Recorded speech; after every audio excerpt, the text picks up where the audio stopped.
We are on the corner of Stockton and Sacramento Street, and just above us, up on the hill, is the Mission Home. This corner is actually where Dolly Cameron and her interpreter would meet with the Chinatown squad. As soon as Dolly Cameron and her interpreter met with the Chinatown squad, they would go down this hill into Chinatown to respond to the calls of the women and girls in need of their help.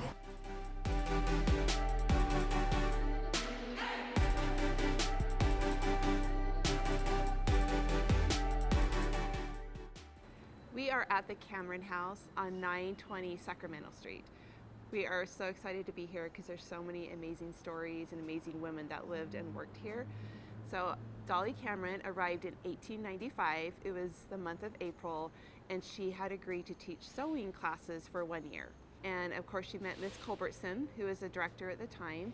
And Miss Culbertson was a little bit unsure of Dolly, and she said, well, you know, we've had a dynamite threat this week, and it wasn't just any dynamite threat. It was enough to blow up the entire city block. It was a lot of dynamite.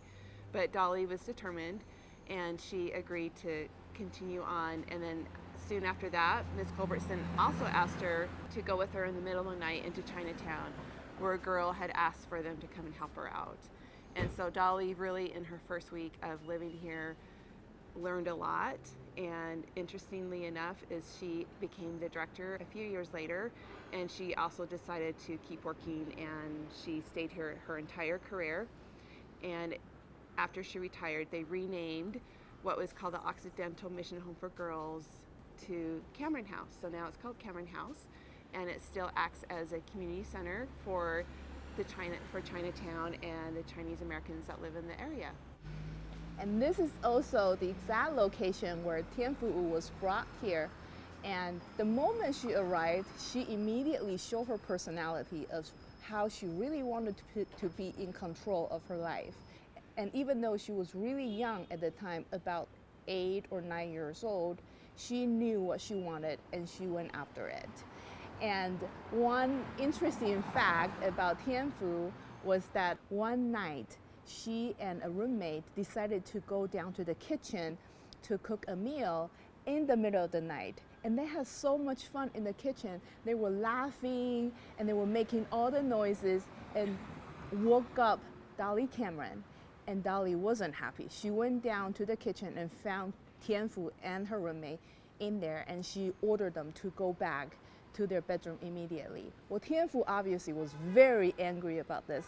So she stomped, I imagine, she stomped up to her bedroom, opened the bedroom window, and took off her clothes and stood in front of the open window to try to catch nightly cold wind so that she could catch a cold and catch pneumonia and die. And then her spirit, her ghost, will come back to the mission home to haunt Dolly Cameron.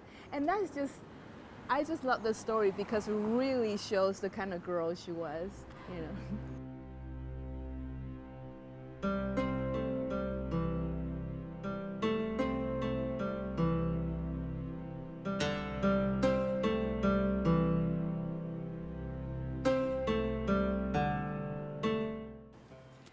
We are in Spofford Alley. In chapter 10 of the story, Dolly is asked to help Miss Culbertson go find a girl that has asked to come back to the mission home.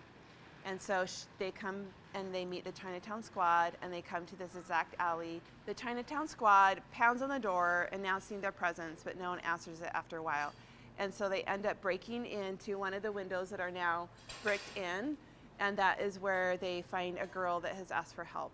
And a lot of times the girl would send a message, either through someone who could write a note, or they send a piece of torn cloth so that Dolly Cameron and Ah Cheng and the other interpreters would know how to find the girl that was sending for them. A lot of times after Dolly Cameron finished her rescue missions and returned to mission home, she will find Tien Fu Wu sitting at the top of the stairs waiting for her.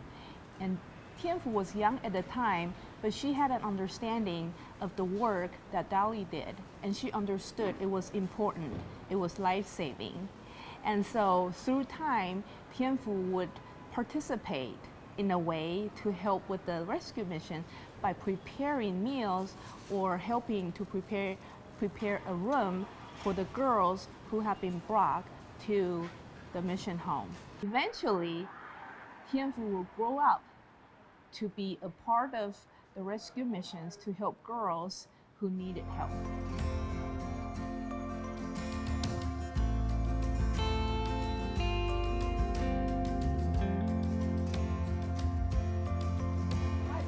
We are at the Dina Cameron Alley, and this was named after her in honor of all of her rescues that she did in the alleys on both sides of us.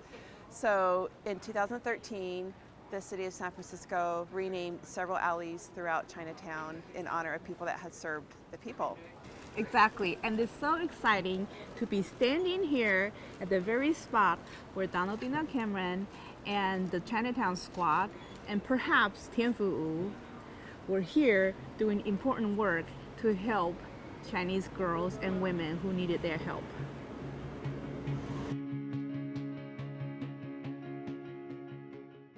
We are standing on Jackson Street, and during the early 1900s, the bubonic plague swept through San Francisco, and the government quarantined Chinatown, which meant they put up barriers and they stationed police officers at corners. They wouldn't let anyone in or out of Chinatown, and so this obviously created a problem when Dolly Cameron or the women at the mission home wanted to come in and help the Chinese girls that needed help. Exactly, and one instance was that Dolly Cameron, she helped two sisters, two Chinese girls, when they asked for help, and one of the sisters was really, really sick. After Dolly Cameron took both of the sisters to the mission home, she realized that she had to call for medical help for one of the sisters. So she called a doctor on Jackson Street, which is where we are standing right now, and sent an ambulance to take the sister to the clinic right here to receive medical help.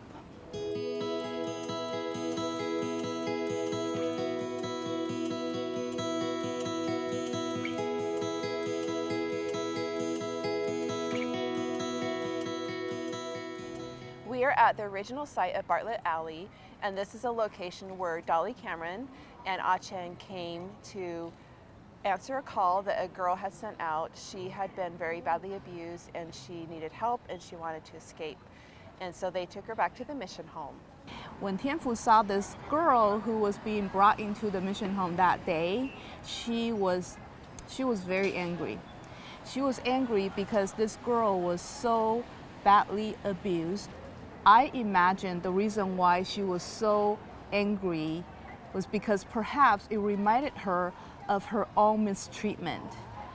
After she was sold in China and brought to San Francisco, all these adults who had traded her for money over and over again had never been nice to her. They mistreated her as well, and perhaps seeing this girl being brought to the mission home that day from this very location, Tien Fu thought that this is not right. This cannot happen to any human beings. So I imagine that was the moment when she, in her mind, she decided that I'm going to do something about this. When I grow up, when I have the ability to do anything, I am going to do something to change it.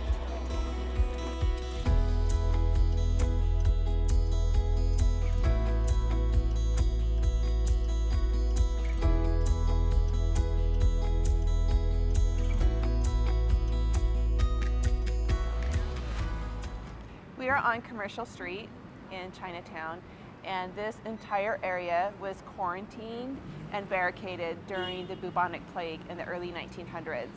In fact, there was a little girl named Luin Kum, and her sister was sick, and she didn't know how to help her because no one would come in to help if someone had the plague. So she went to the mission home for help. Yes, and she had to sneak out of Chinatown to get to the mission home to get help from Dolly Cameron, and then Dolly Cameron had to sneak in to this area, this specific spot where we are right now, and help take her sister back to the mission home and then call a doctor for medical assistance.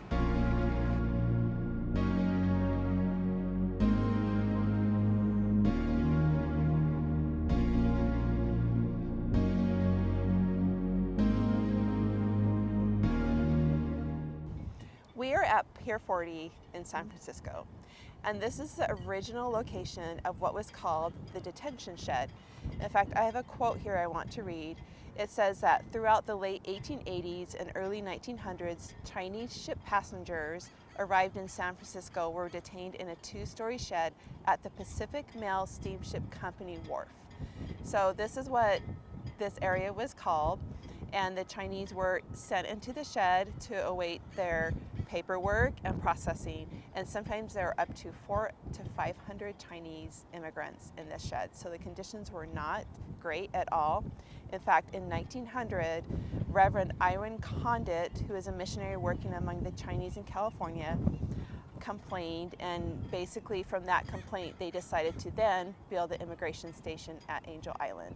But that took several years to build. So this was definitely a place that Tien Fu saw first when she arrived in San Francisco. And what's really fascinating to think about is that the same sky we're looking at today and the same ocean, the water we're looking at today, they were the same sky and the same water that people 100 years ago were looking at. And so what I'm trying to say is that some things remain the same through time, but not for Tien Fu. For example, when she first got here on the boat, her name was Tai Choi being changed into Tien Fu. She was forced to take on a new name and forced to start a new life here in this new land. And this is where her story unfurled, and she became the person she was, a very, very feisty, determined, intelligent, and just wonderful woman, a force for good. And it started here, right at this spot.